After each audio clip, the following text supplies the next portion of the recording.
رہ سکے ہیں. ناظرین بریک لیتے ہیں. ہم نے ایک اسپیشل سیگمنٹ آپ لوگوں کے لیے ریکارڈ کیا ہے پاک نیوی کے افسران کے ساتھ، وہ بریک کے بعد آپ کے ساتھ شیئر کریں گے.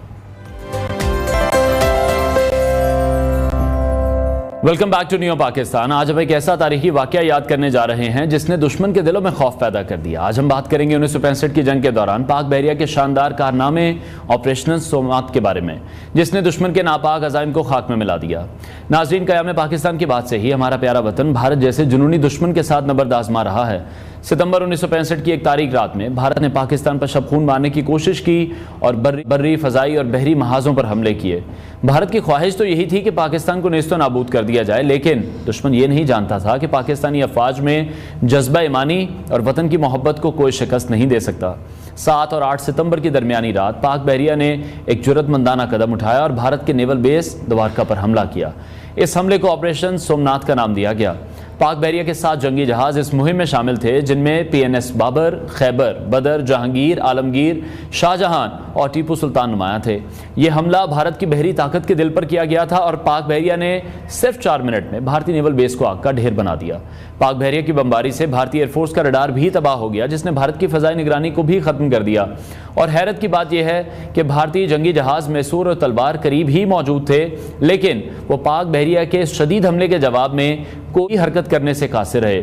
بھارتی نیوی کو اتنا خوف تھا کہ وہ جنگ کی باقی مدت اپنے جہاز بندرگاہوں میں ہی چھپائے بیٹھے رہے.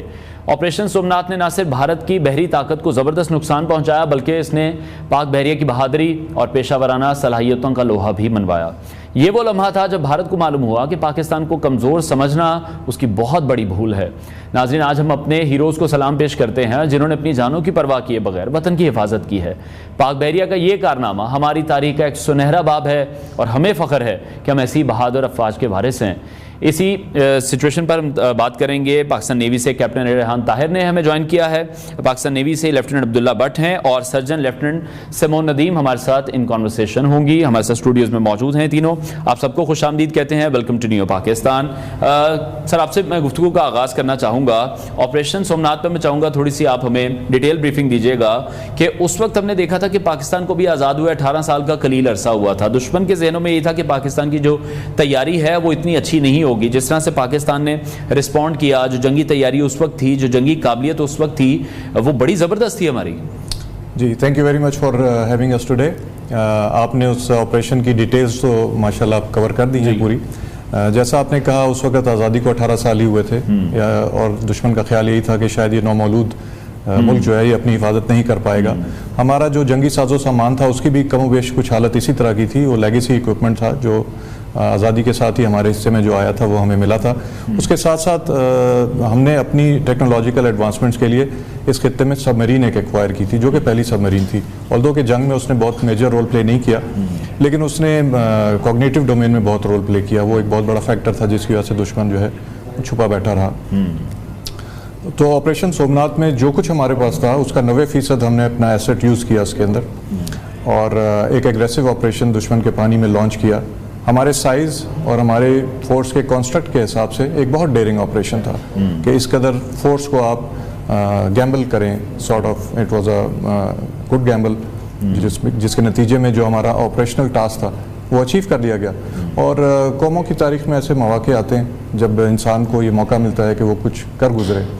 تو میں سلوٹ پیش کرتا ہوں اپنے ان اینسیسٹرس کو، ان آفسرس کو، ان بہادر جوانوں کو جنہوں نے اس آپریشن کو کامیابی سے ہمکنار کیا اور ہمارے لیے اتنی اچھی لیگیسی چھوڑی کہ آج بھی ہم اس واقعے کو یاد کرتے ہیں اور ہمارا سر فخر سے بلند ہو جاتا ہے. بے شک ایسی ہے. اچھا سیمون صاحب، آپ سے میں جاننا چاہوں گا کہ ہمیشہ سے یہ بات آج بھی کی جاتی ہے، پہلے بھی کی جاتی تھی کہ ہم تعداد میں کم ہیں، لیکن جو جذبہ ایمانی پاکستان آرمی کے پاس ہم دیکھتے ہیں، پاکستانی عوام میں وہ دیکھتے ہیں، اس کا ہم نے بہت بار مظاہرہ بھی دیکھا ہے کہ جب بھی اس طرح کی کوئی سچویشن ہوئی ہے تو جو ہماری عوام ہے وہ بھی شانہ بشانہ کھڑی ہو جاتی ہے پاک فوج کے ساتھ. جس طرح سے ابھی تھوڑے دن پہلے میں خود چونڈا کے محاذ پر گیا تھا، جو کہ بری جو ہماری ایک وہاں پر لڑائی ہو رہی تھی، لینڈ جو فائٹ ہو رہی تھی، وہ ایک سب سے بڑا محاذ بنا تھا، ٹینکوں کا قبرستان بنا تھا. وہاں پر بھی لوگوں سے میری جب بات ہوئی ہے، آج بھی جو ان کے جذبے ہیں وہ ویسے ہی ہیں. وہ اپنے سینوں پر بم باندھ کر ٹینکوں کے آگے لیٹنے کو آج بھی تیار ہیں. جیسا کہ آپ نے بتایا کہ پاکستانی عوام میں جذبے کی کمی نہیں ہے. ہم لوگ 313 ہوں یا 1000 ہوں, ہم لوگ جو ہے وہ دشمن کے دلوں پر دھاگ بٹھا سکتے ہیں. تو پاکستانی عوام میں اتنا جوش اور جذبہ ہے کہ وہ اپنے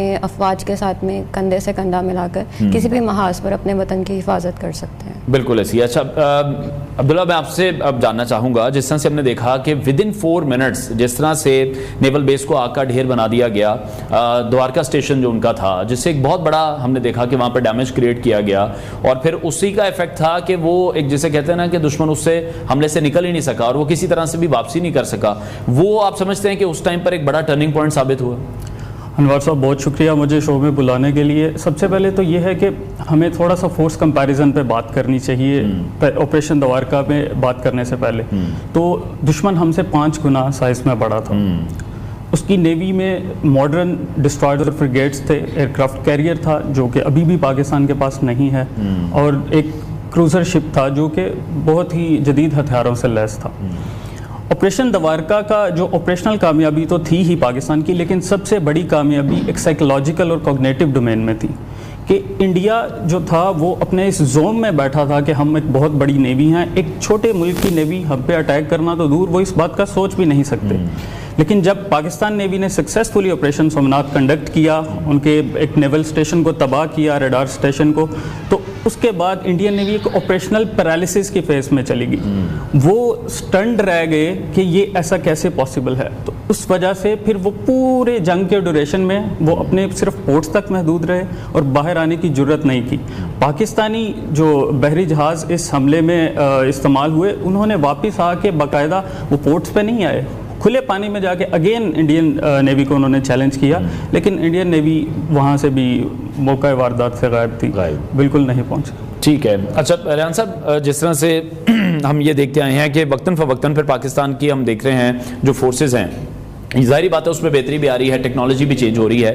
آج آپ کس طرح سے ریٹ کریں گے جو ہماری نیوی کی تیاری ہے آج کی؟ میں چاہوں گا کوئی انفارمیشن اس طرح سے کہ پاکستان نیوی اب بڑی زبردست پرفارمنس کی مزید صلاحیت رکھتی ہے. اوبویسلی یہ ہم بھی جانتے ہیں کیونکہ تقریباً 60 سال کا عرصہ گزر چکا ہے اس واقعے کو. آج آپ ہماری تیاری کس طرح سے دیکھتے ہیں؟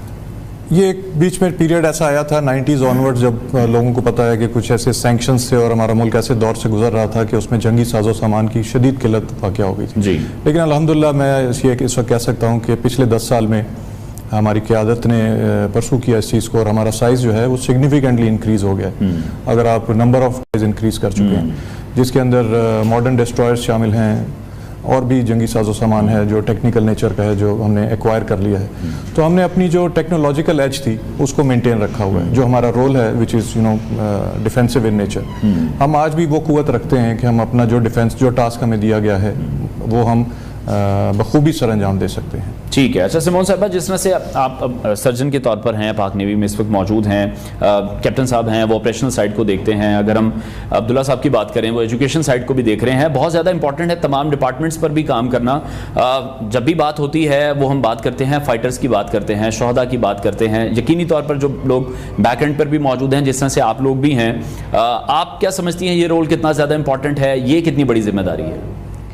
دیکھیں یہاں پر جو ہر فیلڈ ہے وہ کوئی بھی آپ نہیں کہہ سکتے کہ وہ بیک اینڈ کم نہیں ہے کسی سے, بالکل ایسے کوئی بھی بیک اینڈ پر نہیں ہو سکتا, کیونکہ اگر ایک وار زون ایریا چل رہا ہے, ہمارے جو فوجی ہیں وہ پہلی صفوں میں لڑ رہے ہیں, تو ظاہری بات ہے کہ آپ کو طبی امداد بھی ضروری ہوتی ہے اس چیز کے لیے. تو آپ یہ نہیں کہہ سکتے کہ ڈاکٹرز جو ہیں وہ اپنے آفس میں بیٹھ کر کام کر رہے ہیں. اگر آپ نے فوج جوائن کی ہے تو آپ کو فیلڈ میں جانا پڑتا ہے, یا آپ کی اس میں آنر ہے آپ کے لیے ایک چیز, اور آپ کے سروسز میں یہ چیز شامل ہے, آپ کو پتہ ہوتا ہے ہر چیز کا, تو پھر آپ جوائن کرتے ہیں. ٹھیک ہے. اچھا عبداللہ, آپ کس طرح سے دیکھتے ہیں جب سے پاکستان ایٹمی قوت بنا ہے اس کے بعد سے تو ہم نے دیکھا کہ کبھی بھی کوشش بھی اس طرح سے نہیں کی گئی ہے, کبھی آئے بھی ہیں, 1-2 درخت گرا گئے ہیں, اور پھر اس کا بھی جواب جس طرح سے ایئر فورس نے دیا ہم نے دیکھا بڑا زبردست وہ رہا. ابھینندن والا جتنا بھی ایپیسوڈ تھا, دا ٹی واز فینٹاسٹک, اور وہ ہمیشہ سے انہیں یاد رہے گا. 1965 کی بھی جب میں نے کچھ واقعات چونڈا کے لوگوں سے وہاں پر پوچھے تھے, وہاں بھی یہی بتایا گیا کہ آئے اور کچھ درخت گرا کر چلے گئے. ہمیشہ سے ہم نے دیکھا ہے کہ ایک تو رات کی تاریکی میں ہندوستان حملہ کرتا ہے, اور ہمیشہ انٹرنیشنل کمیونٹی کی جو ہے وہ خلاف ورزی کی جاتی ہے, اور اس کے بعد پھر اپنی شکست کو ماننے کے لیے بھی تیار نہیں ہوتے ہیں. اس پر کیا کمنٹ کریں گے آپ؟ عالمی مبصرین بھی آئے, انہوں نے بھی پاکستان میں دیکھا کہ پاکستان کا کتنا لاس ہوا تھا بالا کوٹ میں, اور ہندوستان کا بھی دیکھا جو ہندوستان کا MiG 21 آئی گیس تھا, تو وہ کس طرح سے پاکستان کی وہ تحویل میں رہا. Anwar sahib specially after nuclearization of South Asia اب یہاں پہ ایک فل سکیل وار کی کوئی بھی جگہ نہیں ہے اور یہ دشمن ہمارا بخوبی اس چیز کو سمجھتا ہے بیکاز اگر فل فلیج وار پہ جاتے ہیں تو پھر there is no restriction on the arms and the equipment used. تو نیوکلیئر ویپنس جو ہیں دیٹ کین کریٹ ہیوک اور اس چیز کو ہمارا ایڈورسری بھی سمجھتا ہے کہ what the Pakistan atomic power can do. اس لیے وہ اپنی اس امبریلا کے نیچے نیوکلیئر امبریلا کے نیچے تھوڑا سا ٹیکٹیکل گینز کے لیے بار بار کوئی اس طرح کی شرارت کرتا ہے. لیکن جیسا آپ نے بتایا کہ ابھی نندن والی ایپیسوڈ تو انشاءاللہ پاکستان نے بھی چائے بھی نہیں پوچھے گی انشاءاللہ. بالکل انشاءاللہ. ٹھیک ہے. اچھا ریحان صاحب میں جاننا چاہوں گا جس طرح سے تمام آپریشنل ذمہ داریاں بھی آپ دیکھتے ہیں, آپ اپنے پرسنل ایکسپیرینسز کو شیئر ہمارے ساتھ کرنا چاہیں اگر؟ الحمدللہ میرا 30 سال سے زیادہ پر محیط ہے کیریئر, تو life is full of experiences جو نیوی میں حاصل کیے. پروفیشنل سائٹ پہ موسٹلی میری جاب رہی لیکن درس و تدریس کے ساتھ بھی جڑا رہا.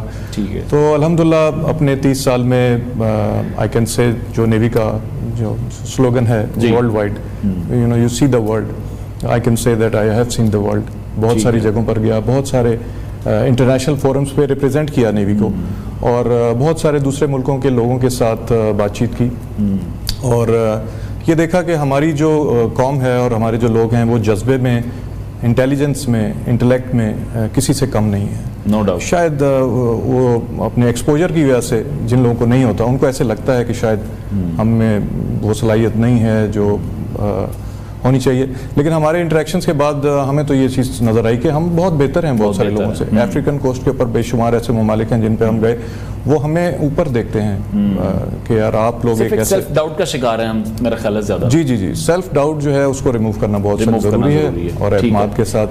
اچھا, یہ جتنے بھی لوگ نیوی میں ہیں وہ سب تو نہیں آبویسلی سمندر کی حدود میں پھر جاتے ہیں, لیکن وہ جو کہتے ہیں سمندر سے دوستی یا سمندر کا ایک ڈر وہ رہتا ہے پھر. جی دیکھیں, سمندر جو ہے وہ انسانوں کے لیے تو نہیں بنا. انسان ایک خشکی کا جانور ہے, ڈیزائن اس کا یہی ہے کہ اس نے خشکی پہ رہنا ہے. تو پانی میں رہنے کے لیے انسان کو ٹریننگ کی ضرورت ہوتی ہے, ایکلیمیٹائزیشن کی ضرورت ہوتی ہے, اور اپنے دل سے وہ خوف دور کرنے کی ضرورت ہوتی ہے. پانی کی بہت ہیبت ہوتی ہے, جیسے پہاڑی کے اوپر سے آپ کو ہائٹ سے گرنے کا بھی ڈر ہوتا ہے, اسی طرح سے پانی کے اندر بھی بہت ہیبت ہوتی ہے. پانی کے اندر گر جانے کا خوف ہوتا ہے لوگوں کو. پانی کے اندر سروائیو کرنا ایک مشکل کام ہے, اسی لیے پانی کی جنگ کو فوقیت بھی دی گئی. بالکل, اور بالکل بھی آسان نہیں. اچھا سیمون صاحبہ, میں آپ سے چاہوں گا اپنا کوئی پرسنل ایکسپیرینس آپ شیئر کرنا چاہیں پاک نیوی کے حوالے سے اپنے پورے کریئر کو لے کر. Being a part of Pakistan forces, میں یہ کہوں گی کہ یہ میری سب سے بگیسٹ اچیومنٹ ہے آج تک کی. الحمدللہ اللہ تعالیٰ نے مجھے بہت زیادہ نوازا ہے. میں یہ کہوں گی کہ مجھے یہ موقع ملا کہ میں پاکستان نیوی کو جوائن کروں. جیسا سر نے بتایا کہ سمندر کو دیکھنا اور وہ ساری چیزیں ایکسپلور کرنا, یہ میرے لیے فرسٹ ایکسپیرینس تھا. بیسیکلی جب پاکستان نیول اکیڈمی گئی تھی تب پہلی دفعہ زندگی میں نے کراچی دیکھا تھا. اور جیسا آپ نے کہا کہ شپ پر ہر کوئی نہیں جاتا, تو ایسا نہیں ہوتا. نیوی سب کو ایکسپوز کرواتی ہے. جیسے ہم لوگوں کا بھی جو شپ پر سیشنز ہوتے ہیں, ہم لوگوں کو بھی وہ ہر چیز سے متعارف کروایا جاتا ہے, ہمیں بھی وہاں پر رہنے کے لیے کہا جاتا ہے, تو وہ ہر چیز آپ کی ٹریننگ میں شامل ہوتی ہے. ٹھیک ہے. اچھا عبداللہ, ایک تو پرسنل ایکسپیرینس میں چاہوں گا آپ بھی ضرور شیئر کیجیے گا, اور اس کے ساتھ ساتھ بہت سے لوگوں کے ذہن میں, میرے بھی ذہن میں سوال آتا ہے کہ جو ہماری جو سمندری حدود ہے کس طرح سے اس کا کیا پیمانہ ہے کہ اب سے انڈین حدود تعین کس طرح سے کرتے ہیں کہ اب سے انڈین حدود سٹارٹ ہو چکی ہیں. اور سیکنڈلی پھر ہم یہ بھی دیکھتے ہیں کہ پاکستان نیوی کا جو کردار ہے وہ صرف سرحدوں کی حفاظت نہیں ہے, بہت سے ایسے پروگرامز بھی کیے جاتے ہیں جیسے بہت سے لوگوں کو بھی بچایا جاتا ہے, بہت سے جو ماہی گیر ہیں اگر وہ کہیں پھنس گئے ہیں ان کو بھی پھر نکالنے کا سارا کام سر انجام دیا جاتا ہے. تو صرف یہ نہیں ہے کہ ہم وار کے لیے تیاری کر کے بیٹھے ہیں, ریسکیو کا بھی ایک پراپر جو انتظام ہے وہ بھی کیا جاتا ہے. اس حوالے سے کانفرنسز ہیں, اس حوالے سے ورک شاپس ہیں, وہ بھی کی جاتی ہیں. جی بالکل انوار صاحب, سب سے پہلے آپ کے پہلے سوال کی طرف آؤں گا. میرا پرسنل ایکسپیرینس تو میرا یہاں بیٹھے ہونا ہی ایک میرا بہت اچھا ایکسپیرینس ہے نیوی کے ساتھ, بیکاز میری 7 نسلوں میں سے کوئی بھی فوج میں نہیں تھا. I am the first one, and navy provided me the opportunity to serve the nation and provided me a platform. And اب آتے ہیں آپ کے دوسرے سوال کی طرف کہ پاکستان نیوی کا رول جو ہے. ہماری سمندری حدود سٹارٹ ہوتی ہیں کریکس ایریا سے لے کے, اور یہ جاتی ہیں جو کہ سندھ میں واقع ہیں کریکس ایریا سے. کریک جس کا ایک ڈسپیوٹڈ ریجن ہے, اور وہاں پہ پاکستان میرینز پاکستان نیوی کی طرف سے بیٹھے ہوئے ہیں اور الحمدللہ دفاع میں پیش قدمی کرتے رہتے ہیں.